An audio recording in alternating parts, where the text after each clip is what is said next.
It's cold out here, boys. Yeah, me and Chris have been freezing our butts off for the past 2 days and not seeing deer. Lee's cheap and he keeps his house at 59 degrees. I just don't think We're all I just don't think freezing. my house can keep up with this. I don't know, freezing cold. It was 12 degrees this morning. Yes, real feel was 4. Was it? Yeah, that's what it said on the thing. It wasn't windy though. Which I know that this is normal for you, like these temps, right? Everyone always says that, but I mean, it's still cold, Right. and there's almost a different. Well, this is what I was going to ask you because you've experienced northern cold. I've never like truly experienced like brutal northern temps. Yeah. But I know that the humidity plays a huge difference. Humidity So I was plays a going to ask, difference. like, what's is it comparable how cold it is now to what you normally deal with? I would say like Iowa West, you get like that dry cold. Yeah. So it's like not as humid. When I was up in Michigan, like it was still humid, but down here it's humid, so Is it bad? I can't ever tell yeah, the it's like difference. worse. And like a humid cold and like but I don't think I've ever been in a dry cold. A dry cold, you can get warm. Okay. A humid cold, you're Just like piercing. well, there's moisture, so you're like you just feel more moisture in your clothes and the air and just which we talked about a lot a couple of nights ago when we were talking about how to keep your Boots. feet warm. yeah. It's like the moisture plays a huge role. I've never figured that out, and that's why I have this bad boy.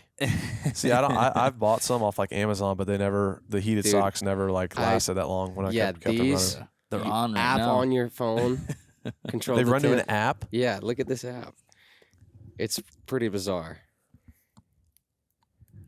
Yeah. and it tells you the temp. You can just Yeah. crank Okay, I it need to whenever invest you It's like, some want. of oh, my those. left foot's cold. Oh, I don't think I'd like a big battery pack like that so though. that is the downside. Yeah. But Like rubber boots, that would suck. yeah, that's the only downside. But you I can wish I wear, had like a cord running up and like put it in my pocket or something. you can wear freaking regular Boots. boots, and you're great. That is my biggest issue, like being from the South, is that, and I'm lucky because I've started hunting northern states. Like I've hunted Ohio, I've hunted Michigan, but I haven't hunted there past middle of November. Yeah. Like I haven't experienced the December, the January, like Yeah, because Kimbo this year you were October. hot. Oh yeah.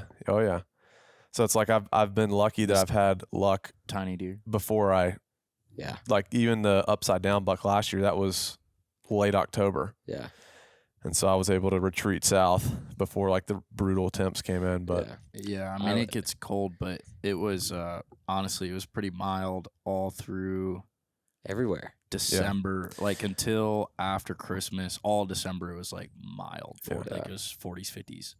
Like there was a video I saw in Alberta, and there was no snow, nothing. Like they're like, Really? this is weird, this is scary. huh.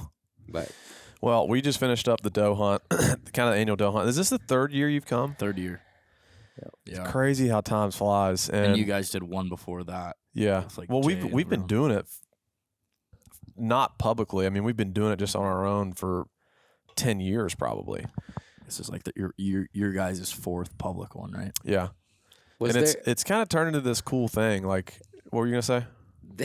This is so funny. I don't know if this is from the doe hunt, but before we were even friends or acquaintances, whatever you want to call us. Enemies. Yeah. There was a video, I think it was you and Drew, and y'all did a doe day to see who could shoot, and you shot each other with recurves with the big. Probably wasn't the best idea, but it was a arrow designed to like play Nerf wars. Yeah. Archery tag, yeah. But I think the recurve that we had was shooting probably a little more oomph than what maybe it was designed I for. remember seeing this and was like, yeah. That was early in YouTube, right? And at least for us, there was a mindset change where the early days of YouTube, it was like, it's YouTube. Yeah. This is like a lot has changed in the YouTube side. Yeah. Because YouTube is now like the place for people to get hunting content. Right. And it's less of what YouTube used to be, which was like just trying to, and it's still a lot of that, but like it's just doing kind of absurd things to get clicks. Yeah. So like our mindset then was like, well, what's going to be something funny we can do, this, that, and the other. And so yeah, we shot. I mean, it was a phone tip Yeah. We shot at a recurve, And he drilled you. which after the fact, and I guess maturing or just looking back, it's like that's not really the brightest idea, Right. and like something to be shown is like shooting each other with a recurve. But anyways, back on the topic. I don't know. Tristan and Day. I are going to do that later today. No, I'm just kidding. With the new Matthews. Trust me, it'll be fun.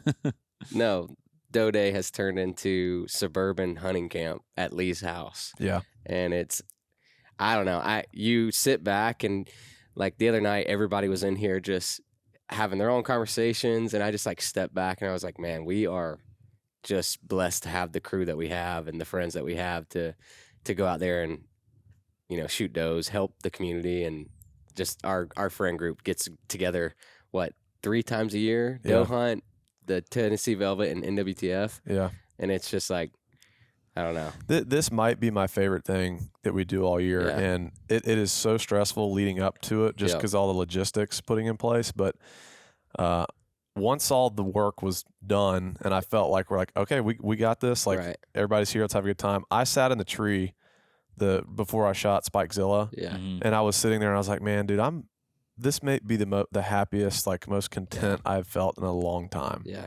All my friends are here. Especially for hunting. Yes. Yeah.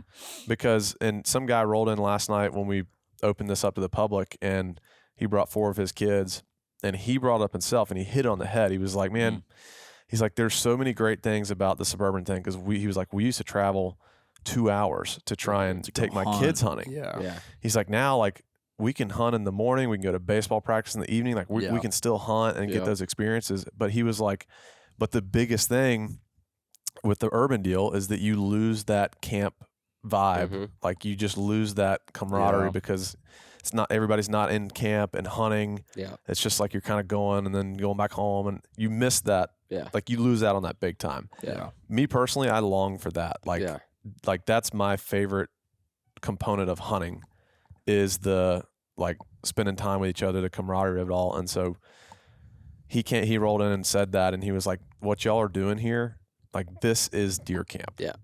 That's cool. Yeah. And it's like, it's I don't know. I just realized like we are super blessed to have like a good group of guys, good group of friends that like all have each other's backs and just, you don't find that out there very often, but so we just did the doe hunt. It was different than years past. I think that this like brutal cold snap just really threw him out of whack. Yeah. Because Chris, like the magic tree, you've crushed him over the years, and this year was just different. Yeah, I mean we talked about that spot specifically. Like there's so many bucks. Like last year, I think I was trying to remember. I think I saw 20 bucks in a sit. Yeah. And they were all nothing. It was maybe like 1 or 2 decent ones. And then like last night I saw a dozen bucks and a couple does, and it's like You're saying bucks? bucks. Like little Junkers. pink, just Didn't stinker understand his bucks. accent. What accent? Box. I saw like 20 bucks, and they were running around like big box. What are you? That's more profound. I feel like that's You're easier saying to box. box. It's bucks. You saying box? He's like Like big box. like Big a UPS box. dropped off a box? Yeah, he's like, I saw like 20 bucks the other day. All right. Okay. 20 bucks. There we Is that go. better? I was very confused. But then we were like, like maybe we should shoot. Like there was this like 2-year-old, for sure, 2 or 3-year-old 6-point, like some older 7-point. So it's like some of these areas, they just need deer thinned out, and that's bucks included. So, but typically there's a bunch of does, and I mean, I only shot 1 doe, and last year I shot 3. Year before, I think I shot 3, and then that 1 buck. Yeah. So I don't know. I mean, I messed up twice really because I didn't shoot because I was like taking my time, and then it screwed me and they winded me, and then the next time I rushed it and I shot right over its back. I skimmed its back. So I waited and I got screwed. I was trying to be patient for the perfect opportunity, and then the second time I rushed and like swung the camera and just pulled back and shot, and I just rushed the crap out of it. Yeah. But it's also one of those things like it's almost like I hate having cameras because it's like, all right, this is gonna be the spot in the morning, and then we're in the group chat. It's like, nope, guys, it's the one next to you. It's like dadgummit. Well, I think part of it too is that these deer are a lot better at figuring us out than people give them credit for. Yeah. I think a lot of these places, like, you know, someone doesn't sit there, deer they're like crazy. Right. Someone sits there, deer don't show up at all. Yeah. And I just think that like we're not giving them enough credit sometimes. And There's still deer. Yeah. 100%. Like, and you know, with this cold snap and throwing them out of whack, like there's tons of deer at the places we're hunting, but like they just weren't cooperating. It's like deer be doing deer things sometimes. They just do their whatever they do, and it's like you can't control that. But I mean, I hunted a spot with Griffin the first evening, and we saw probably 40 does. And the y'all wind, saw that many? Yes. I should have sat there last night. We saw probably 40 does, and the wind is just swirling, and they're coming in, running. We can see them from like 150 yards away, and they're running 30 yards, boom, just stop.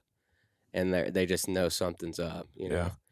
Because then, you know, trail camera pictures of the day before, there's 17 does standing in one spot. Yeah, So, like, to add on the, like, oh, these are pet deer or these are suburban deer are not as smart. In some instances. Some are. But a lot of them are. It's weird because, you know, for example, the place that you and I have been hunting where we killed Spikezilla. They're smart. Very, very smart. Yeah. Like extremely smart. And then I go a couple roads over at the ping pong spot that you and I have hunted before. Totally different. And those deer are dumb. Yeah. Like they're just dumb. Yeah. And I shot 3 does in one sit. And I don't know if it's just like what they've experienced in their lives has been different or, you know, there's got to be some sort of just more pressure all around. At the end of the day, hunting pressure is hunting pressure. Yeah. They know that they hear that sound. They see that truck park. And I mean, you talked about it before. That bubble is real. Yeah. Like the woods are theirs, and the house is like, okay, whatever. People I talk to people about that all the time, that they make mistakes diving too deep into their bubble. Yeah. And it's better to hunt the edges. Yeah. Jeez. Hi. That was great. And reach with this hand. I don't know what I was about to say. I totally lost my thought. No, it's like to say. I had a thought before I interrupted. Diving too deep in the bubble. I think that applies for. Did you? I heard it too. I heard it too.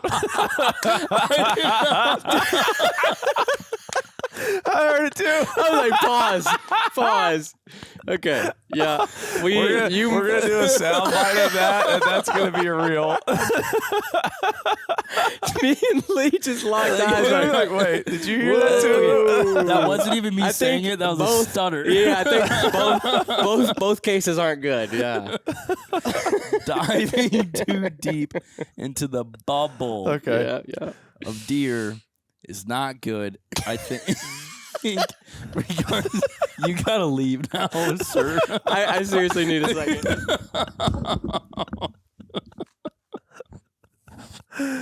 Get back here. We're running on low sleep. That was an also. accent issue. The box bubble mispronunciation. You guys are just tearing me up. All right.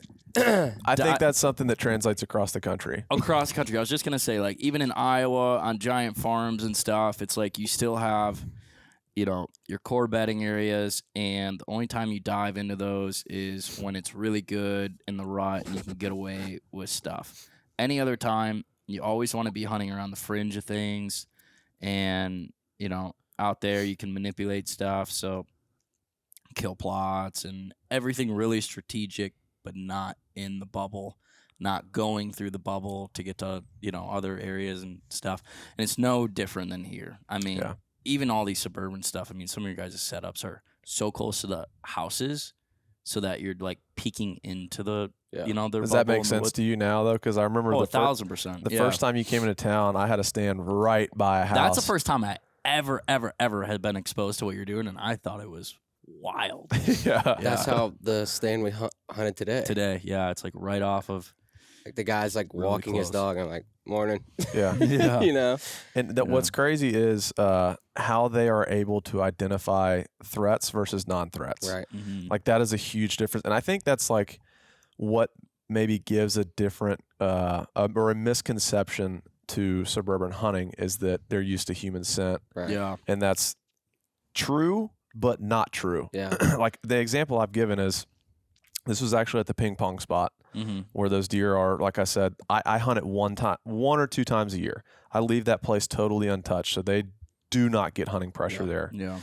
I only go in there to just fling arrows. Mhm. But I've been, a deer comes in downwind, blows at me, and runs, and is like literally standing 2 feet from the house, like they're Yeah. by their back door, and this deer's standing there where I'm sure there is human scent everywhere. Mhm. Mm-hmm. But this deer is blowing at me, like Mhm. stomping and blowing, looking in my direction and blowing at me because it's clearly identifying where human scent. Current threat. Yes, Yeah. it's identifying an obscurity where Right. it's like there's human scent and presence over there. I cannot identify it. I do not see it. This is not Yeah. okay. Like it's like the instincts are there, Yeah. even though just to this deer's right, this is a person's house, and Yeah. that deer probably smells human scent there all the time. When you knock on the door, the new script is, what laundry detergent do you use? Yeah. It's like I need to match that. That's funny. But that was something I was curious to get kind of your thoughts on because I grew up here. This is my style of hunting. I love this style of hunting. It's super fun. I'm addicted to the, getting the next spot and seeing what shows up and getting the next spot and all that deal. But I've always said I think that the door knocking, like suburban game, is some of the most addicting forms of hunting because it's just like, for example, if you had a farm, Mm-hmm. you try to maximize that farm, but if there's a 180-inch deer that you know of that's down the road on, in some other area, it's like you can't get to him. But Yeah. like the door knocking thing is like there is no It's endless. end game. Yeah. Yeah. It's endless. Just getting new places, trying to find. But I was curious to kind of get like because you come from a very different background of hunting than I do. Mm-hmm. Just because we were basically born in two different families, two different areas. States. Yeah. Yes. Yeah. But I'm curious to kind of get like, and then we're kind of already getting there, just like your take on the suburban hunting in general, like differences, similarities, just kind of, I guess what your Yeah. experience has been Over the past coming 3 down years, here yeah. 3 times to suburban hunt. Yeah, I mean, it's definitely way different. As far as where we hunt, I mean, it's so tight to houses. I mean, that's number one. It almost feels weird, especially at the get-go. I'm a little, year 3, it's kind of like, okay, like now I'm okay with it. But at the beginning, I was like, this is weird. So I remember the first year when you came, Yeah, was like, I this is took you to weird. that spot where the stand was close to the house, and Yeah. I could tell Chris was like irking a little, like. Yeah, I was. Yeah. And so I was like, okay, I have got to put him in places that are Yeah. like heavily Now the wooded, pond or bigger whatever, yeah. acreages away Yeah, from. I'm okay with it now. Got to ease you into it a Yeah. little bit. It's okay. But yeah, I mean, yeah, no, it was weird. I mean, walking, parking in a cul-de-sac and jumping a, Well, for permission fence and neighborhood fence. does it? I don't know if you still have this feeling, Lee. Like what we do is completely legal, and everything is fine. But there's been certain instances, like with suburban hunting, it's totally different than like having a farm or Yeah. hunting out in public ground. Obviously, You you're just not feel like you're only- being watched. right. You're Yeah. not only hiding from the deer, you're also playing this hide and seek game with people. 100%. You know, and I've caught myself sometimes, like just even going and putting out corn or batteries, and I'm sitting there like, I feel like a poacher. It's like I'm doing everything legal. This is my permission. I have everything the You right feel way. like you're doing something wrong because Right. you're hiding. Yeah. And I that is one thing I don't like. Like there are certain areas where obviously the deer population is just out of whack and going crazy, and everybody understands. Like I took him to a spot that me and Jay had, and he got so tired of the neighbors that he just gave Didn't me. want to deal with it anymore. So I went from having one property to all 4 houses. Yeah. And so this whole street is like, we're on board, we're great. But, you know, there are those select few, and you know the Karens, and you're like... Cul-de-sacs are always tough. Yeah. Because you're parking your car, and there's like 4 or 5 houses in a circle that are there's a lot of eyeballs. Like cul-de-sacs have always been tough because of what you're saying. Like you get one spot, you want to keep a low profile because the neighbor finds out, flips out. Yeah, and you lose permission. And That's I learned that the hard way. Times. Yeah, I learned that the hard way. Like I've learned so much from you guys, just with being friends in the past however many years. Yeah, and like I come from hunting my grandparents' backyard, which was suburban, but I was just like, this is the only. I have 2 acres I can hunt, you know. And then in the recent years, gone to the door knocking and learning so much from you and everybody, Jason, whatever, and. But I was like, well, this is a cul-de-sac. Like, I'll just go and knock on everybody's door and make sure it's good. Yeah. And then everybody's like, whoa, no. And then my homeowner is like, no, you can't anymore. And I'm like, I'm an idiot, That happened to us early on, and then we quickly learned, like, okay, you get a yes, don't go asking anybody else unless you have to. Right. But it's like low profile. I was kind of joking. It's like being a neighborhood ninja. You just you just want to, be super sly and sneaky. Yeah. But I don't play that game. I mean, I do up more in the Midwest. Like you can go door knocking, but it's more like farmers and stuff, and it's more relationship based. Like especially if you live around there, it's like getting to know people more and stuff like that, rather than just like a yes. Yeah. It's like I don't know. It's always more. It's any permission I've ever had. It's always like a little bit more to it. Than just like, yes. Unless I'm out of state. We've done some stuff out of state. I have enjoyed getting out of the suburbs a lot for that reason. Like you can just, you feel like a sense of freedom in a sense that you don't really get in a lot of your suburban places like this. And like Kansas, for example, is my favorite trip. I love going just because it's open. It's just like not many trees. It's literally just wide open. And it's like, I don't get to experience that. And then I have screamed at the top of my lungs a couple times, like after killing a deer or something. No one can. Where no one can hear you. Yeah, and it's awesome. And it's like if I did that here, I'd be getting the cops called because someone thinks like someone's getting murdered or something. And it's nice. It's people in the suburbs. It's crazy to me, cranking up the blowers on a 30-degree day at 7 a.m., 8 a.m. I'm just like, what you doing? What are you doing? Yeah. But I agree with that. Like my buddy has a big farm, and I'm able to go and hunt that. And it's just a nice release of just you're not hearing cars go by, you're not hearing blowers, you're not hearing lawnmowers, and you're just out there with the deer and the bugs and the. It's almost like the dead silence is so loud to me because I never hear dead silence. Right. Like I'm sure on some of your Iowa places when the wind is like there's no wind. Well, the craziest I've ever been is like Alaska, British Columbia, where it's just literally dead quiet. Yeah, I mean even getting out in Utah or South Dakota and like you get quiet and there's no wind. You like hear a plane, in the distance, or like you still hear something. But when we were out like in BC and we were like on the mountain and you're like sitting there, you don't hear anything. Yeah. So I was talking to my guide and he said he had this guy out from New York and he just got to their base camp and he said he stopped and he was listening and he just started crying. Because he'd never heard silence? Never heard silence like that. And he said, I can't go on this hunt. He's like, this is freaking me out. He's like, I was going to say it's a little trippy. Yeah, he's like, I'm so used to just something, some sort of noise, some sort of busyness. He's like some business guy in New York, like grew up there. He's like, this is wild. He's like, I can't go. Yeah. And he didn't go. He paid for the whole trip. He showed up at base camp. He's like, because of the silence. Go. Yeah. Like, that is crazy. Because it was the realization of how remote, how alone, how everything you really are. And I mean, get out there. I mean, it's like, it's me camera and the guide, and it's just like, Yeah. That's it. that's it. Forever, forever. And Yeah. we're BC was the craziest one because we got up on top, and then you can see all the glaciers to the ocean. Oh, wow. So you could see, 10, 20 miles of just like white rolling hills, and there ain't nothing out there till the ocean. That's wild to think about. Yeah. It was- I have not experienced that in my Me life either. yet.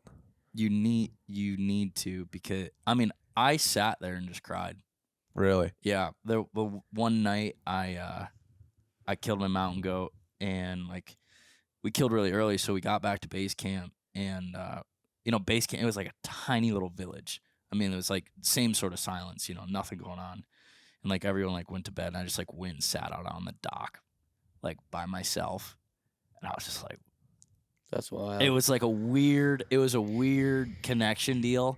Where it's like, what do you like? What is this? Like, there's no nothing. There's no noise. It's just like it was a wild experience. I almost can't even comprehend that I can't either. because I don't think I've ever experienced like true solitude and silence. It's solitude and alone, like Yeah. because noise is comfort for a lot of people. So if it's music or just people play the TV in their house just to like hear a little noise or something, cars, that's a weird. little airplane, nothing. Talking about crying and being just emotional or like just having that It's little okay. connection. Don't start crying. No, please. I'm not. I know, like, for instance, I went to Kansas, killed in the first 30 minutes. Yeah. And I was just like, I don't know how to express how I'm feeling right now. And I just start crying. Yeah. I called my wife and she's like, "Are you crying?" I was like, "I don't know." It's like, I don't know. Just even talking about how like what we're able to do and the things that we're able to go and experience, it's like we're just blessed, truly. Yeah. And sometimes that hits me hard. I was talking to a guy last night, and he's like, "It must be tiring." I'm like, "Yeah." We've talked about it a lot. It's like, yeah, it is. But it's like, I couldn't have done all the things I've done if I didn't do it. Right. So it's kind of like, yeah, it's tiring, and you want to take a break at times and everything. But I'd still be hunting in Michigan probably only, if it wasn't for doing all this stuff. So yeah, very blessed, very fortunate to do it and travel. And There all are that stuff. sometimes I wish I could just clock in and clock out. Yeah. Dude, pouring concrete sometimes sounds like a good Yeah, job. we- sometimes, man. We talked about that over margaritas that night when we were having Mexican Dude, for dinner. sometimes I wish I could just Pouring concrete sounds nice sometimes. punch a card. But That's the thing for us though, is like it's really hard to clock out.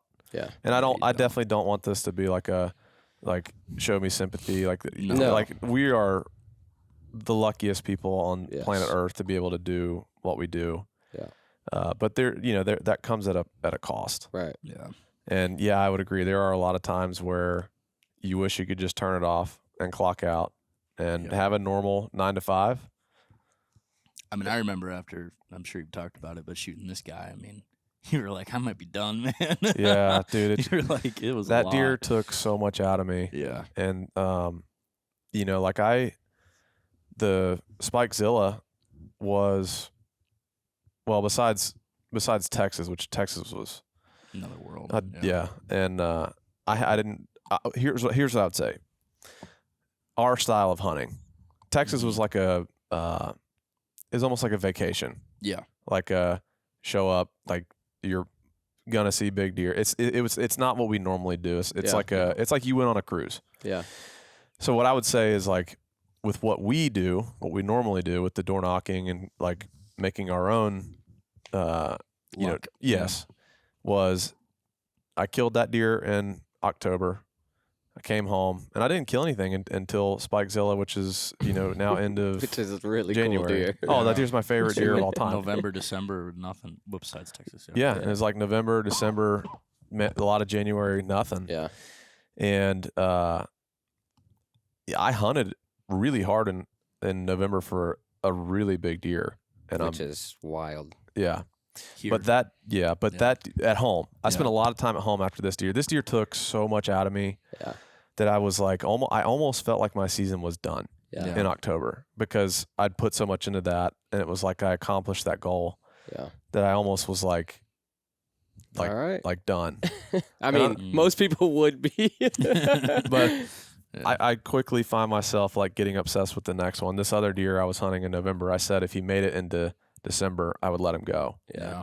And he did, and I've let him go, and he's still out there, and I'm obsessed with that deer.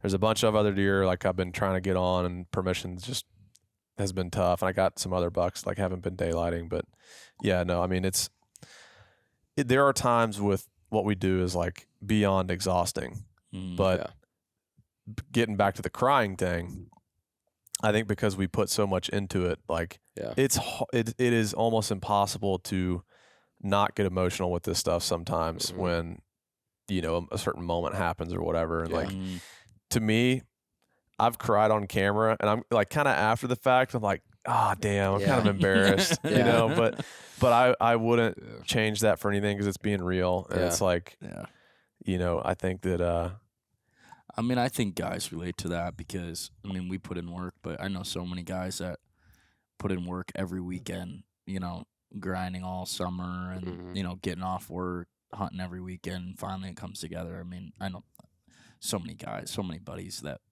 grind as hard as we do for just a singular deer, you know, so guys get it. I think it's just the pressure and the stress that we put on ourselves. That's like extra. It's not really needed. But no, we do it anyways. But the point is, like, it's okay to show emotion and cry sometimes. Dude, I cry a lot. It's okay. Not even about deer, just every day. I don't even know why I'm crying. The other day, I was like just super stressed out. Like we work our butts off. We post these videos, and it's kind of just like in YouTube's hands. Hopefully. Will this video do well? Right. Will it do well? Do the people like it? Oh, golly, look at all these bad comments. Oh, this, it's just a lot of stress, which is once again, hand in hand, I wouldn't give it up for anything. But like, I was just having one of those weeks where I'm just in my head, and I was like, babe, I need to cry. She's like, what? I'm like, yeah, I just need to cry. Start crying. Did you feel better after? Yeah, I felt great. all right, I'm good now. But no, I don't know. In this world, everybody, I'm sure there's a ton of people that just, you have stressful jobs. As a man, you're supposed to provide. That's a lot of pressure, And so I'm sure a lot of people can relate with. You better toughen up. You got a kid coming, man. Yeah, I'm gonna be crying with the kid. You're gonna turn into a big ball. Love you guys.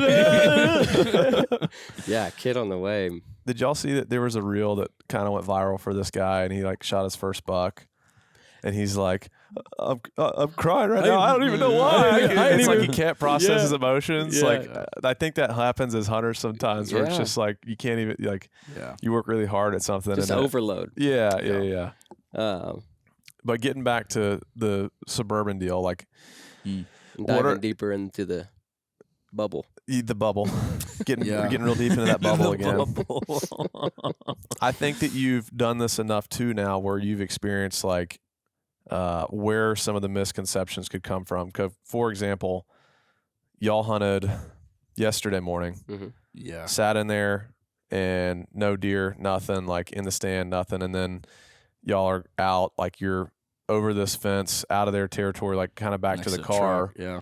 Deer come in, and y'all are standing 50 yards from these deer, and they're not paying you any attention at all because you're like on the other side of this fence by the car. Mm-hmm. You're not acting like a predator, being quiet and sneaky and hide, and they're paying you no attention. And so someone can see that and then be like, oh, they don't care about humans, like tame deer, or, where's the challenge? But it's like, I guarantee if we were in that tree, though, we would have got looked at. Oh, yeah. Oh, or yeah. if they Especially smelled you, like I guarantee you, when you're standing by the car, they smell you, but they're seeing what you are. They're like, no danger, no threat. But it's like if you're in the tree and they smelled you, totally different. Apples and oranges, totally different deal. I totally agree. But same thing applies for out in the Midwest. I mean, we do like tractors. I was going to bring up the tractor equipment. Like if you're doing tractor work or something in a field, you can drive right by deer that are bedded down, and you just walk. Like if you stopped, it's all about irregular activity. If you like stopped and like looked, then they would get up. But if you just went by slow, I mean, they wouldn't care. So many times, if we're like our access is kind of tricky and we got an extra guy or something, jump on the roll back out of the car. I'm not kidding. Jump in the back of the tractor and just roll out, and they never stop. They just kind of jump off, get in the stand, they'll just keep going. Well, think about this. When we were, I don't know if this episode has come out by the time you're doing this video, so I don't even know if we can talk about it, about the Kimbo doppelganger. No, go ahead. You can talk about whatever you there's want. a dog in your yard. I was like, It's I a thought that dog was in my a yard? deer. It's have it's dog over the neighbors. fence. Oh, okay. Oh, okay. I was like, I thought that was a deer. So No. there's a deer that looked just like Kimbo, and we went up there, saw it, and we were on the way back. We were on the interstate. Mm-hmm. We see what we thought was an albino buck, but it was a piebald buck, like Like 130. 80% Yeah, white. Really? like Yeah. 130, 140 I dropped class. a pin on it. And Oh, gosh. I'm gonna try to hunt it. But oh, we were gosh. trying to get footage Atlanta of it. or you don't Tennessee. know. Tennessee. We were trying to get footage of it, just like with the camera. Yeah. Like, because And you it don't knew. see that. And we stopped I knew he was going to run and when we took off. stopped. You know? I knew he was going to run. So it's just like we are on the highway, you know, they're seeing all these cars and like, whoa, what's that guy doing? Yeah. You know? Yep. One car stops for a second, bolt. Boom. I mean, it's the same thing. It's irregular Here. activity. Yeah. And that's like, I was going to, again, because this is a foreign world to me, I never understood how like deer get run over by like corn combines and stuff like that. Oh, yeah. And I'm like, how's that even possible that a deer would Yeah. lay Oh, there and dude. get hit? It's incredible. I mean, there's... But they literally care that little about them. especially because it's one year after year, generations after generations. I'm sure deer understand that, you know, these crops are growing and the same sort of deal, and they're doing the same sort of things after every year. And it's like all the combines show up and they're out in these fields for like a week, and they just are kind of like used to it. And it's, you know, never had a threat, never nothing. And, you know, we take advantage of that. It's like if they're, you know, it's one property I have. It's like I'm constantly texting the guy. I'm like, when are you going to cut the corn? Yeah. You know, he's like, oh, probably this week. I'm like, okay, let me know, because the day he cuts, I love driving around and doing maintenance and swapping stands or doing whatever, because the deer just don't care when that stuff's going on. It's also like, you know, I was thinking about Michigan or Wisconsin, like opening day of rifle season. Everyone jumps on their quad for the first time since summertime. Out to their tree stand. The deer are like, what is that? Yeah. You know, they're like, that never happens. Yeah. But, you know, in other situations, like in Iowa, we, you know, rip around on side by sides kind of like all year, and we kind of like same sort of trails to like not go all the way to the stands, but like access trails to park, and then like The do an Lakoskis e-bike do or that a walk. lot. And if you do the same stuff over and over again, they and let's say like drive a side by side out there like once a week or twice a week, they kind of get familiar with it enough that they're not going to freak out. Yeah. Mhm. Look, that Lee told me that on his farms that they purposely try to add consistent. Yeah. I wouldn't call it pressure, just presence rather Presence. Yeah. throughout the year, Right. 365, so that you can use that against a deer in a Yeah. huge way. I had a buddy who has a farm in South Georgia. He would take a four-wheeler in, park, walk to his stand, get in, and these deer were coming in like clockwork. Mhm. But every time he'd hunt, the deer wouldn't show up. Yeah. But he had a farmhand who would drive their Gator or Ranger, whatever vehicle it was. He'd drive in, fill the feeder, drive out, and those they'd be there in deer 10 minutes. are paying attention to that sound. Mm-hmm. They Different know motors. that presence. Yeah. They know the motor sound, and then they knew Yeah. the presence. What hearing it lead that deer that presence is gone. Yeah. And so I told him, I was like, dude, get your farm guy, like ride in with him, let him do his do deal, the fill the normal feeder deal. while he's doing that. You hop in the stand, and when that presence is gone, those deer like, coast is clear, let's Yeah. go, boys. And he Yeah. killed that buck he was after like the Yeah. first time he did it. Yeah. And he was hunting it like crazy, parking his four-wheeler. The deer are hearing it shut off, Mm-hmm. and then they know that it hasn't left, and they're Yeah. hearing it rip back up and take off and leave, in the evenings. It's like Yep. they had him figured out. Yeah. We did the same thing in Iowa this year, late season with Derek. Mm-hmm. He was out and we were parking a good ways away from the field. We were hunting maybe 400 or 500 yards. But one time we hunted a different spot, and we had to grab the chairs out of that blind because the winds were wrong. We ripped right in there to the blind, pulled the chairs out, and left, and went to this other spot far away. Sure enough, on trail camera, like 4 p.m., 2 shooters were out in front. We're like, no way. Yeah. So after that, we got dropped off and picked up every day. Yeah. And sure enough, a couple days later, he killed. I think one of the things I've learned over the years of like how to become a better deer hunter is try to pick up on those things that they are used to and use it against them. Yeah. And an example I'll give is, for example, I went into Kansas a couple years ago. I hunted out of a windmill. Dude, I was this close to killing a 150-inch buck out of that windmill. Yeah. I had 2 trucks drive by on this dirt road that this dirt road hadn't seen trucks in days. Right. And the deer just hung up, and just by the time he got to the water I was hunting, it was dark. Yeah. But like those deer are so used to those windmills, the movement, the sound. Like, I could have been moving around up there, and they didn't pay attention to it at all. Yeah. And there's some guys that I was talking to in Kansas. They're like, dude, I have hunted here my whole life. I've never thought of that. Yeah. Right. So it's like another example I'll give is in Atlanta. These deer here, people wander through the woods all the time. Mm-hmm. So if I ever like am climbing down from a stand and I hear a deer blow, it's in the dark, I can't see, or deer bust or something, I will immediately just start talking and tromping through the woods, talking, like making sure I'm It's like, being that's loud. just a person. To where it's less of a predator instinct that kicks into them and more of something they're familiar with, which is, that's someone random walking through the woods. Like, that's happened to me before. So that happened to us. I don't know if the people know, but I genuinely love seeing big deer, hunting, whatever. And so anytime I get a chance to go with Lee, it's like, okay, we might see a freaking absolute stud. So I'll film. I just want to be there and just, we're buddies. So that happened to me and Lee. We were hunting, got blown at by another buck. We're hunting another buck. The buck's at 25 yards. Dang. That's the one you're hunting this year. Mm-hmm. 25 yards or so. There's a limb in the way. He can't shoot. Deer blows. They walk out. The deer just keep blowing at us. He's like, just get down. And he starts talking. And I'm like, what are you doing? And we get out of there. Sure enough, I think the deer came back like a few days later or whatever. But I was hunting a buck with my wife. And bucks coming in every single day. Well, didn't have time we're rushing. So we sat on the ground. She's using a crossbow and I have like a little turkey blind around us. I'm like, he's going to walk right here. You're going to shoot him. It's going to be great. He walks in 5 yards to our right.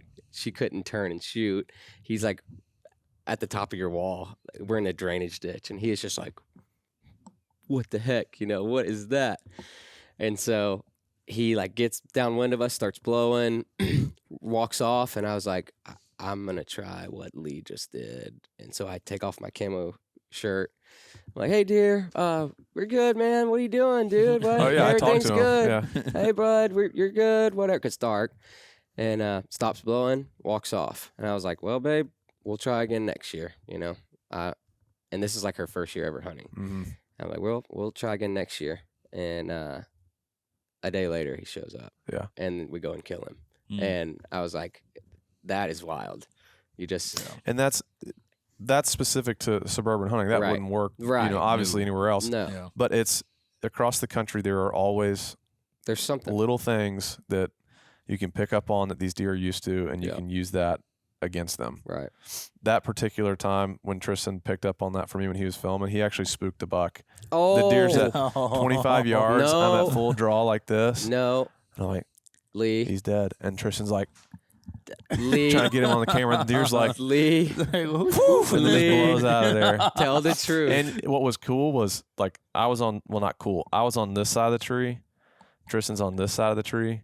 And like the deer's close enough to where when he looks at you, you can tell if he's looking at you or something else. Right. He's looking at Tristan. Lee. 100%. Lee, set it straight right now. What's your rebuttal? Set it straight Did you right film? now. Did you film him any more the rest of the season after that? No, I wouldn't let him. No, we went to Tennessee. Yeah, we did. No, that is not what happened. So we're hunting this very suburban area. Not actually, it wasn't that bad. That place is super hard to hunt. Yeah. So because deer come from everywhere. Yeah, that place is really hard to Very hunt. low light. I'm like, hey, your buck's coming in. Buck's coming in, perfect. 2 seconds prior, there was no deer behind us. Some little bucks walked in. I'm filming, haven't moved. The buck is coming in. My eyes are moving. Literally. So I'm sitting there. Buck is coming in. He's got to take like 2 steps, and he's dead. I was at full draw, and really? he had a little sapling running up his crease, and I was like, one more step, dead. Yeah. And so when he had pulled back, he's sitting there, and I like glance over like this, and these bucks are just looking at us, and like I'm like, there was a buck that had slipped on the backside and caught us. And he starts blowing, and then that buck's like, whoop, and stops right there with it on the crease. Oh my goodness! And then now forever, I was the one. Your problem. But now that's been. Was that a year ago or 2 years ago? That was 2 seasons ago. Yeah. And so then he spends his early season here, and then he leaves. It's like the first week of the season. You're trying to kill right now? Mm-hmm. He's like 4 miles away from where I hunted him early season. Yeah. And so that was 2 seasons ago in September. Fast forward to this September, same deal. I had him come in, and what happened was, like, I always try to hunt where the wind is blowing back towards the house. Right. Like, and so we actually got, like, the wind just died at the end of the day, and thermals just dropped. The thermals fell Yeah. and pulled into him, and they got to 30 yards or 35 yards or something, and like facing towards us. So the deer that busted you is the one you're trying to kill now? Mm-hmm. Yeah. Oh, that's funny. He has gotten me twice now. But the one you were trying to kill isn't the one you're trying to kill now? Or it's still that deer? The one that busted us, like that walked behind the one us. that was behind you? That deer is still in there. Oh. He's 3. I think he was 2 last year. He's probably 3 this year. He's just like an 8-pointer. But the deer that I'm trying to kill now is that one that Tristan and I had at full draw. You said he was young. Like, you wanted him to have another year. This deer's old. Oh, okay. I think he's getting mixed up. So the big buck that he was hunting, that he said if he made it to December. I thought that's what different you were deer. talking about. Different deer. Oh, okay. Different deer. Yeah. Okay, my bad. So that deer he's letting go is. I hate being friends with Lee sometimes. It'll be a cool story. Yeah. If this happens, because this is 3 years, so next year will be 4 years of history with him. Yeah. And that'll be crazy. He's Large. big, very big, real big. But I try not to talk too much about it because, like, yeah, anyways, you guys know. Yeah. But what is your so you're like? Fired. Yeah. Yeah, no, it's his fault. He blew the whole deal. I've given him a hard time for that for a long time. What is your what's your favorite hunt you've done? I mean, I feel like you've experienced a lot of things. You've experienced a lot of whitetail country. Yeah. You've experienced the urban stuff now. You've experienced the vast remoteness, British Columbia, things like that. Like what? Yeah. I mean, it's hard to. I know it's hard to choose one, but if I had to, if I was holding a gun on you right now and I said, choose your favorite hunt that I could only do the rest of my life. Yeah. It'd be like Iowa in the rut. Yeah. It's just so much fun when you have good property or like, good permission place or whatever. It's just fun. See, when I was in Texas, because I was filming with a buddy of mine, Cody, and he used to film for Lee and Tiffany. Yeah. And there are so many deer in Texas. Like in this field, there was like 60 deer. Yeah. And he was like, dude, this is nothing. That like I was like in awe seeing all these deer. It's just like, holy crap. Yeah. He was like, dude, this is nothing. He's like, in Iowa, there'll be 100 deer in a field. Especially during problem. late season, Yes. like we were talking. I mean, it all depends. Like, it's just, there's no better way to describe it other than like, deer do what deer are supposed to do. They're living how they're supposed to live. They're reacting how they're supposed to react. They're growing how they're supposed to grow for the most part. Mm-hmm. And you can really just hunt them in like a pure form, in my opinion. like here, there's so much human interference. You're not hunting them how they naturally live. Yeah. In Iowa, I mean, in other places in the in the country, but it's like I just feel like it's really pure. Of course, properties and management and all that stuff, but deer aren't pressured a lot, so they act like how they're supposed to. And there's good deer and a lot of deer and good genetics, and Illinois is similar, Ohio can be similar. I just really like whitetail. Like everyone's always like, what's your dream hunt? And I'm like, 160-inch deer on November 11th coming down a trail at 21 yards. That's my dream hunt. Yeah. I've never really experienced time and time that yet. Again. Yeah. I haven't experienced like the Midwest, like Iowa. I want to hunt Iowa so bad. Yeah. And I haven't really like experienced that side of the whitetail world yet. Like I had so many heartbreaks this year and like so many close calls. Like I had I think it was 3 booners within shooting distance this year, and none of it worked out. I mean, it was just that you would have shot. Yeah. Okay. Well, one we decided to let go. Yeah. Which was not my choice, but we did. See, like here, like that deer I'm letting go. Yeah. I have very little impact on actually growing that deer. Right. It's not like I'm able to do the food plots and a lot of that management. Like a lot of the way they're growing here is they're just doing their thing. Yeah. I haven't experienced this side of like truly managing with food plots, supplemental nutrition, all the stuff that kind of goes into. I mean, I'm definitely young in it. I'm not trying to act like I've been doing it forever or anything. Like I'm still learning so much. I've only been exposed to it for 5 years, let's say. But it's not like I've been doing it for 20 years. But it's cool. I mean, it's no different than like editing or like doing something and seeing how it works. Like the final product, like you come in with a dozer or something and like make this sick little food plot in this little spot and pick out a tree and be like, okay, that wind, this access, we're gonna make a food plot out of this and fix up this bedding area. And then it's like, then you hunt it, and then you're just like all year long, all I do when I sit stands on like property we can like manipulate, I'm just thinking. It's like, what can we do different? I'm like taking notes and on the map, just like my map is just all messed up with things we should be doing or could do, or I got busted here, so we can't do that. Next year we need to hinge cut all these trees or doze this, or we need access there. Like it's that time and time again. So the most rewarding thing is that. I mean, even late season for Derek, I had the most fun. I shot my buck like on the second day of late season, so I had all of late season. So it's like, okay, we're gonna help Derek now, and we had luckily a lot of standing food, on this pretty good farm, and so I just ran around and just set up spots. Like we had 5 good spots with standing food, and that kind of narrowed down to 2 spots based off. I put out a ton of trail cameras and had dialed in spots. I was getting Snapchats every day. It's setting up a new redneck. I'm like, geez. It's this, and this is where it's like there's the it's not even a misconception. It's just like it's totally different than here. Like it's farms and well managed. And luckily, I've been able to like help manage these farms. They're not mine, but I can just like help manage them or whatever. And yeah, it's totally different, but it's pure. Like, I don't know how else to explain it. It's like, it's deer doing deer things.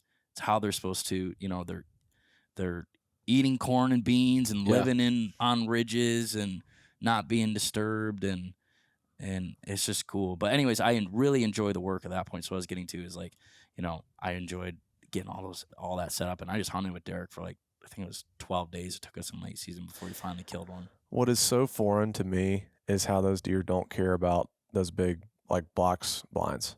So because the deer here in Georgia, at least, freak out, dude. If you don't brush the blind in and have it in there for a month where they can get used to it, like, so dude, they hate that. I mean, that's something to me that I like kind of blew my mind when visiting Lee and Tiffany's places. Like, they'll go, cut a row of corn and go plop a shooting house, and those deer, like, they don't care. That's where I think you can get away with agricultural practices and Mhm. traffic. So it's like if you cut corn and then plopped a blind, Yeah. it's like, oh, like a bunch of stuff changed. There's tractors in here. Yeah, I'm okay with that. Like that's, you Yeah. know, that all happened about at the same time. I mean, yeah, I guess I get that because, like, you know, big cornfield, If and we then go- all of a sudden it's gone. Huge change. Yeah, I guarantee, which we haven't done this because no problem. If I wouldn't put a redneck on top of a ridge somewhere, Different deal. deer would be freaking out. I Yeah. guarantee it. 100%. I guarantee it. So it's that ag where they just in experience the or used ag. to that change. They're used to the change. They're used to a little bit more traffic. Also, this was I'd like to experiment with this more, but when you drop a redneck or a type of blind like that, they can see under them because of the leg system. Yeah. And I set up this blind. We had a bunch of hay bales, just like laying around. So I went and got the tractor and I made a row of hay bales, and then plopped a hay bale blind like in a center one. So it was like pretty killer little spot. Like there could be deer 20 yards in front of the blind. And you slip right in. You never know. Here's another comparison to what we do and you do in total different scenarios is access is king. Oh yeah. Oh, In and yeah. out. Applies. I preach that Yeah. all the time. That's something that translates wherever you go. Yeah. It's like sneaky little access getting in and out. Yeah. So I made that, like, it was some standing corn. We had cut corn and then standing corn. On the edge of the standing corn is a row of hay bales and then hay bale blind. But they were kind of sketched. They weren't sketched out by it, but the fact that it was just different. Like, and then we put a redneck because we wanted a change of setup a little bit. So we went and drug a redneck over on the other side of the field and they just didn't care at all. Really? So Yeah. maybe being able to see through. Being able to, so what I think what the deer were freaking out about was there was standing corn that they couldn't see through it. Yeah. They were like, if one little noise or Like there's something, like a hidden object or Yeah, something in there, yeah. like a foreign object to them in there. they couldn't see it. But then we put a redneck and they could see under it. They could see what any threats coming or anything. They're like, yeah, no, it's fine. It's like there's a weird thing here, but it's like tractors are in and out, corn is gone. They're like, whatever. I saw a Drury video recently and it was like they were on a food plot and there was like five, and maybe I'm wrong, but it looked like there was like 5 shooting houses or big blinds like on every corner of the field. And I'm like, that looks so absurd. It is absurd. So, But it's plain winds, right? And it's, Yeah. they don't care about them. we had 2 rednecks on either side of the field. It sounds No. bad. No, it's not. But It's- I went and drug one from another side of the farm. I'm like, we're putting all our eggs in this one basket because this is where like our shooters are. It's like cut corn and shooting house on this side, shooting house on that side, depending on if it was like a dead north or a little bit of east, we'd sit in this one, which we Yeah. had some coming. If it wasn't, we sit in this one. it's just like work. hanging multiple sets and trees around the field. And I'm genuinely asking because like I want to learn about this. Like I'm not Yeah. making fun of it in any way of like a Mhm. bunch of shooting houses. Like I'm genuinely like trying to understand, Yeah. the most appropriate way to hunt out there or how to target those deer. Cause like, It is the most effective way to kill a deer is hunting out of a box blind. There's a reason why Drury's, Likoski's, They all all of do these it. guys do this because it is the most effective way. No scent, no sound, no movement. Yeah. It almost feels dirty sitting in it because it works so well. yeah, it was funny. I was on the same video. They were opening one of the windows Mm-hmm. and like the deer turned and looked like as he opened the window. Mm-hmm. And to me, it's just because I haven't done it. I've never hunted out of a box blind like that Yeah. with Yeah. a bow.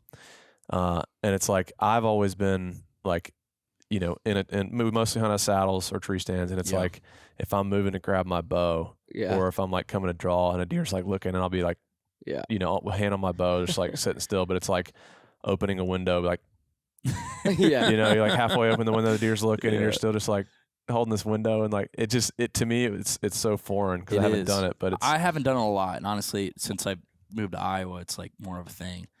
It is so effective. And those brutal winters being able oh to do. man, When, what we were hunting in this We week, needed rednecks. bro, give me 100 of Yes. those things Yes. with a buddy heater in it. Bro, yesterday me ain't and even right. me and Chris are hunting one tree. We should have definitely been. There's no leaves. There's no hiding. No hiding. And I'm sitting there like, oh, God, leave, bro. And so I y'all get cuddle- cold. want I to get cuddle a little cold. bit? I wanted to. I get cold did. really You did. easily. And I see him like what he's wearing, and we're wearing similar like camo. So I was watching what he was putting on, and I was like, yeah, I mean, I should probably be good. I'm an idiot. Like, he lives up there in the Yeah, cold, and used I'm to over it. here like, yeah, I'll just look cool with my slim jacket. And Dude, there was one time in Kansas years ago. I mean, this is before Sequan. Like, I went up there. It was like a family friend who, like, it's always been a dream of mine to like go hunt Kansas. So he's like, come hunt, and it was like an outfitter deal, which was like, hey, we got these deer, this stand. They're just like, I personally, I like having my own kind of control. Like, I know what's going on. This was an outfitter thing, which I have no opposition to whatsoever. Just preference. Yeah. I just like knowing the actual, like, what's coming in at what times, kind of just like being familiar with stuff. But so I go out to this place, or this guy, he drops me off in this truck, and he, goes off somewhere else. I'm out there by myself. I have no way to get out. And I go into this stand, and like, this is my first time hunting Kansas. It's November. It's cold. I didn't realize how bad wind is. Yeah. Like, how much that can literally just freeze you to death. Yeah. And I was sitting there so cold in the evening, to the point where I was like, when you're so cold that you lose like your strength and like mobility. Yeah. I thought I was gonna die. Like, my grip strength was so weak. Yeah. Like, Climbing down. dude, my legs were getting so heavy. Yeah. I was like, if I don't, I was sitting in the stand, and I was like, just even trying to like, I felt like a sloth. Yeah. Just like, and I was like, man, if I don't like get back to where, like, it wasn't even, it was prime time. Yeah. But it's like, if I sit here long still, I'm gonna die. Like, I literally, in my head, I was like, you might die if you don't. So I had to get moving. Like, I had to climb down and like try and like get out of this like sloth like state that I was in, Do to some like jumping jacks. Or yeah. something, And so like, I was at the gate waiting on the guy, and I was literally just like running in circles, because like it was kind of freaky. Yeah. What I 'cause was so saying cold, was, but- is we're in the same tree, and I'm like looking for deer, and I look over, Oh. and he has snot right here, like leaking an out, inch and I long. swear it was frozen. I think it was a little icicle. I have the video of it, like, Chris. I was like, wait, don't wipe it. It was cold, man. Dude, it was I mean, freezing. Yesterday morning was cold. Yeah. Coldest day of the year Windy. for here. Cold. By far. That's when we did our doe day. Yeah. Mm, And last doe day was like 40s, was 50s, great. great. Last year was great. But So that's something that about the doe day that people like kind of ask, oh, why do you do January? Like, there's several reasons, because I guess people look at what we're doing from a growing trophy bucks deer management side. What we're doing with the doe day is different. It's a population control right. hunt. Mm-hmm. It's not because like, and I agree, if you're trying to grow big deer, you want to take out your does early so that these bucks aren't running themselves to death chasing all these does. But again, like that's not what this is about. So if we were to do this hunt in September, October, being in Georgia, you can't we had 60 plus deer last night. Like, you can't, those deer would spoil. You cannot keep those deer cold and preserve the meat. So like, that's why we always do it late. It can only happen now. You have to have cold weather Right. to, properly least take what you're care of trying to those do. deer. Yeah. Yes, for sure. Yeah. I'm curious though, what is the biggest deer you've ever had on camera? Like, whether it's been an Iowa place or Michigan, or biggest deer you've ever hunted or had on camera? Probably only an 80s deer. I've never had a 200 on camera. Only at 80s. Well, no. Well, I mean, it's you because guys have like five. You have five Don't 200 say inch you deer. guys. Him. Just point over there. Him, Yeah. freaking this guy over here. Oh, you got. Oh yeah, look at this 200 I had last year. And I'm over here in Iowa, like. dude, I just killed a 90-inch buck. Shut This was up. funny. So I only shot a 90 in the butt. Hold on. What has he got? He's got a 165. He's got a 184. He's got 215 and a 90. 90. It's a pretty good season. What was funny was I didn't think about it this way, but a buddy of mine who does like memes and stuff. Yeah. It was some meme or something, but the gist of it was like, passes a 170 so he can shoot a spike. 90. Yeah. That's funny. So 180s. Yeah, probably. I mean, Kansas buck I had no idea about, so that doesn't count. Which is one of the coolest Yeah, that's wild. stories, hunts ever. And I got to see that deer at the Iowa Deer Classic. That deer's... I mean, yeah, he's, got the flyers. He's got, he's just a unique, like this deer's unique. He was 80s, right? 87, yeah. He would have been... Because he was bigger previously, Bigger right? previously, yes. Because shot the deer, outfitter in the area reached out that had sheds in history. Jeez. Which ended up shooting him like 3 miles from where he had that, which is like nothing out there. How big were the sheds they had? One side, I scored it at, I think, 97. Oh, geez. One side. So he was a 200-inch deer. His one side, though, was weaker. He was probably close, yeah. And his brow tine's busted. And on the one big side, it had like this big split, like 11-inch brow tine, 11-inch brow tine, like next to each other. And that's the side that busted off. So thinking it was maybe the same, he maybe was 200 inches. Jeez. And just broke it off. That's crazy. Wild deal. So trail camera wise, I mean, this year. Was that an Iowa deer? The 180? Trail camera? Yeah. I mean, we'll have 80s deer on camera every year. Up there? Yeah, past 3 years. Really? Probably. So it's bound to happen soon. Big 2. Well, that's kind of what I was. At least 70s deer. I mean. How long ago was that the deer you're talking about? How many years ago was that? Oh, this year we had probably 80s deer. I was asking. One died for sure in summer. EHD. Just EHD. Yeah. First year I was in Iowa. No, last year I had a deer, man, big typical 10, and he had like a dagger, about 2 daggers about like this coming off his 2. Mm-hmm. He disappeared in August. He was high 80s, maybe 90. So do you think it's, I mean, this is what we were kind of talking about, was like, surely with enough time, you'll run across a 200-inch deer. Yeah, but to hunt, maybe not to kill, but just like. Oh, it eventually, I'm sure will happen. But it's like, there's 2 different ways, you know this, but there's 2 different ways to go about shooting a big deer. 3 ways. Random, like Poaching. how I kill. No. At night. That would be the 4th way. First way is random luck. Yeah. Which is, I feel like, how I killed my Kansas deer. Random luck, just right place, right time. Mm-hmm. 2 is like growing them, having a good enough piece of property where you can, over time, manage it to where you have a good enough genetics where you end up getting lucky and a deer slips through the cracks of living and getting to age and is 200. Or you find them. That's the 3rd way. And I think, especially after knowing your guys' program, finding them is the most effective way. Yes, for sure.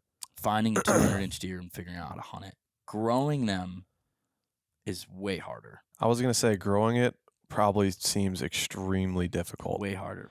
But I think, and guys in the industry, whatever, people we know, it's proven that it can be more sustainable, maybe, if you have enough money and resources to have enough property to, do that. Every couple of years, you can. And, we've talked about this just with some guys back in Iowa. It's like putting, and this is anywhere in the world, anywhere in the U.S., putting all your eggs in one basket for killing big deer may not be the smartest move, as in one big property. let's say, you want to buy one farm, 100 acres, 200 acres, and putting all of your eggs in that basket, year after year, wanting to kill big deer might not be the smartest idea. The smarter idea is maybe getting a couple 50s or a couple 40s. Spreading out, maybe one year will get hit bad by EHD. Maybe one year will have like a little, a freak nasty on it that randomly. Yeah. And it's like everyone thinks Iowa. And it's like I had access and running cameras on, like, especially last year was like opened my eyes big time. But it was like 2,000 acres I had running cameras. And I was struggling to find 160-inch deer, a mature 160-inch deer. Yeah. And it's like, it can be good. And, but it's still all about where you're at, luck. It's still all the same things as everywhere else. It's such a, there are so many things that have to fall into place for a deer to get to that. Age, genetics, age, nutrition. Mm-hmm. And it's like, I've got 2 of them from Atlanta from over the years. And I mean, those deer were, I know one of them, Zeus, the big framey one, he was 9 years old, 8, 9 years old. He was 170 plus for years. Yeah. Other people hunting him, living in a suburban environment. These deer get killed all the time from hit by car, jumping fences, getting hung up on fences. Poached. Yeah. There's 100 ways that these deer can die. And it's like that Zeus was shot at twice in previous years and the guys missed. It's like, if that deer gets hit by a car, hung on fence, that dude shoots him. Yeah. Like, so many ingredients had to fall into place for that deer to even exist. Absolutely. It's just like, I mean, it's the stars aligning for sure. Yeah. But you need to get going, don't you? Yeah, I do. I just checked time. Okay. How long have we been going? This has been like an hour 10, hour 12. Oh, nice. That's good. And we didn't even get into like the technical archery side, which I wanted to get into. Yeah. We can do that another time. But this was, I guess, more doe day. Say what? Part 1. Yeah, part 1. This is more doe day based, and then kind of comparing like your experience in hunting the suburbs with what you've done and what you normally do. And well, I think in a nutshell, for that comparison, is so many similarities of just how deer work, how you're supposed to kill them. And I've learned a lot from you just on how you operate, and it almost can be translated into other environments. Like you said, kill them on what they're used to, like that pattern. Like, it's so true across, all ways of all around the country. At the end of the day, it's hunting. Yeah. Well, that's the thing too. It's still really tough, right? Regardless. You got to be lucky. You got to be smart, and sometimes it just doesn't work. Yeah. I mean, yes. Sometimes it just doesn't pan out. Yeah. Drew this is his second. He's hunting a really good deer right now, and hopefully he can pull it off before the season ends. But this has been 2 years without a whitetail buck. He has tons of spots around here. Mm-hmm. He's been traveling to Kentucky, Ohio, Tennessee, all these states.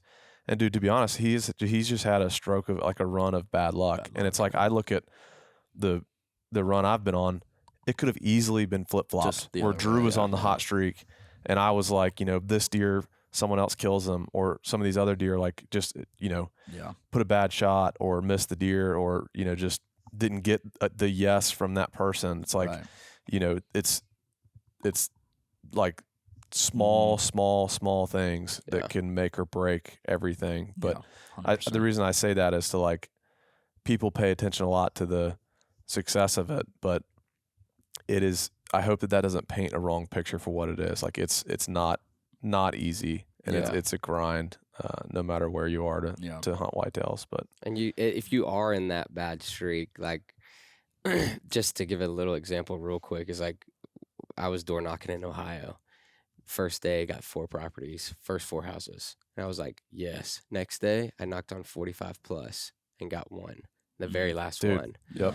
And it's like, you could be right around the corner from whether you're knocking, whether you're hunting in Iowa, like that one day that you slept in, or that, you could be right on the edge of success. And all it takes is one moment Right. to make your whole year Right. or last few years. Yeah. And I'll give one example and we'll close with this because I know you need to go. Bo Martonic, I'll give him a shout out. He's a mutual buddy of all of ours. Amazing dude. Just like all of us that we've had in camp, I have a very deep friendship with him. And so he called me, this is, October or November. He's having a rough go at it. And like, we just kind of, I was going through some stuff and we just like kind of talked back and forth a little bit. But I was like, dude, it can happen in one moment. And he was just like my last couple seasons, like he was just in a rut. Yeah. And he was like, man, I was just like, dude, it can take one moment. Yeah. And everything changes. Yeah. And he went out and like spot and stalked a deer in West Virginia. Oh yeah. And it was like epic. And that happened like a couple days later, and then it was like cloud nine. Yeah. All the work, all the grind, all the was worth it. So like, yeah, those listening or watching, like, if you're in that place in the rut, like, dude, it takes one moment. Yeah. And it can change everything. 100%. So, all right. Well, Doe Day number 4 coming next year. We need to get you home. Yeah. Appreciate you taking the time. Yeah. Thanks, man. See you, boys. Shoot.